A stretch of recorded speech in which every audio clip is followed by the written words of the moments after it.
You guys, listen, for any of you that want to disagree with me on the way that I feel and on my stance on what happened to the Whittakers and my own personal opinion, listen, I could care less. Feel how you feel. That's your God-given right to have your own opinion and feel how you feel. But what I want you to do is stop with the bullshit. I want you to get realistic and stop with the bullshit. Astro, come here right now. Stop with the bullshit, guys. Listen, at the end of the day, none of us know Eric. None of us know Patrick from a hole in the motherfucking wall. None of us. You've never met him. I've never met him. So stop with the lying. You don't know from a couple videos that we've seen who had good intentions, who didn't have good intentions, who was doing the right thing, who was not doing the right thing, who's the angel, who's the devil. All we know is what we've seen, and you can't go on shit by that. Like a few of you said in the comments, people will fucking put on a front fake shit just for their own personal gain. And you know what? At the end of the day, you're right. And I said that in my video. The living conditions in that house were absolutely disgusting. They were deplorable. They were unlivable conditions. And if they were unlivable for those three, then they should have been unlivable for Betty and everybody else. Stop with the bullshit. Stop with the, Betty and Larry did this to themselves. Stop, guys. Stop. Come on. If the conditions were bad enough for those three, they're bad enough for everybody.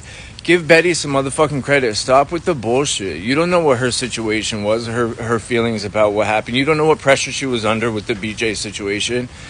So what? BJ's an abusive, junkie piece of shit. Who doesn't deal with shit like that in everyday life? If you guys don't, well then consider yourselves lucky for being so oblivious to real world problems, okay? Every family out here has a family member that dealing like that. It could have been handled much differently. To get these people ripped away from the only family they've ever known. And give Betty some credit. Like I said, that old lady gave her motherfucking entire life away. Her entire life away to take care of her siblings. Stop with the bullshit. Give that woman some credit. Stop hating on her, man. She should be with her siblings wherever the fuck they are. Did you see how heartbroken that girl was? That spent her entire life. And if you think for 1 second, yeah, like I said, Timmy, Lorraine, and Ray, yeah, they're probably in a nicer place. If you think the state is much better than what they were going through, then you have another thing coming. Elderly people and disabled people get abused, and children get abused in the state all the time. And it's not...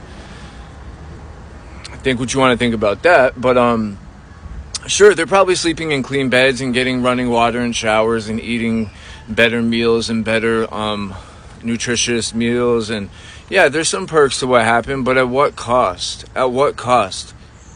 At what cost, you guys? Because at the end of the day, if you think for 1 second that this was good for them in any way, mentally, emotionally, think again. Think again. And like I said, think what you want to think about this situation. I don't personally like Eric or Patrick. I think they both had good intentions, and I think they both had shady intentions. And obviously, people don't do shit without some kind of gain for themselves. If you want to believe Eric sitting here saying he was doing it all out of the just kindness of his big heart, leaving his family back in Georgia just to come up here to help. Yeah, he probably did want to help them. Why wouldn't you? They're an awesome, cool family going through a lot of shit. But at the end of the day, he did what was fucked up. He could have handled this a whole lot different. And if you care about them as much as you fucking claim that you do, you wouldn't have done what you did. You would have handled it differently. Getting them ripped apart at these old ages, man. And stop saying Timmy's 46. He's not dealing with... Yeah, guess what? You don't know shit about Timmy. Yeah, he might be younger than them, but he literally was at the mercy of being taken care of and raised by Betty, okay? He loves his family. Stop with the bullshit. You guys like to fucking judge these people. You guys like to, you don't, just stop. Have your own opinions if you want. That's your right, but use your head. That's all I ask. Use your fucking common sense, your little bit of IQ that you might have up here to really think about the situation. It's not right. It's fucked up. It needs to be made right. They need to be back with their family. And if it's not clean enough and the conditions are too bad for them to live in, it's too bad for Betty. So take Betty and put her with their fucking siblings. Leave these people alone, man.